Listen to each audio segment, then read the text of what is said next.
তো এই মোবাইলটি এই আমার কাছে এক টেকনিশিয়ান ভাই পাঠায়।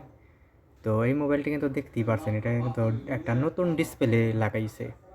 তো লাগানোর পরে ফোনটি যখন ডেলিভারি দিবে তখন দেখে যে মোবাইলটি কিন্তু চার্জ জমা হয় না। হয়তো এই প্রবলেম আগেই ছিল। তো যাই হোক, এখন ফোনটি আমার কাছে দিছে, তো যেহেতু মোবাইলে কোনো চার্জ জমে না, তো আমরা এই ফোনটি এখন এই কাজ করে দেখব যে আসলে এই প্রবলেমটি সমাধান হয় কি না। কারণ এটা সবভাবেই ট্রাই করে দেখছিল।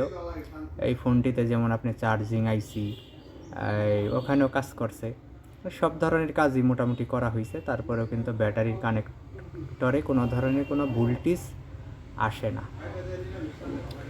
তো বিশেষ করে এরকম অনেক ফোনই আছে যে এই ধরনের প্রবলেমগুলো হইলে পরে অনেকেই কোনো ধরনের কোনো সমাধান করতে পারে না। তো যাই হোক, দেখা যাক আমাদের কাছে এটি ভালো হয় কিনা। তো মোবাইলটি চার্জে লাগানোর পরে এখানে কিন্তু দেখতেই পারছেন ফোনটিতে আপনারা কিন্তু যে 36% চার্জ আছে। তো আমরা এখন দেখবো আমাদের ফোনটি চার্জ হয় কি।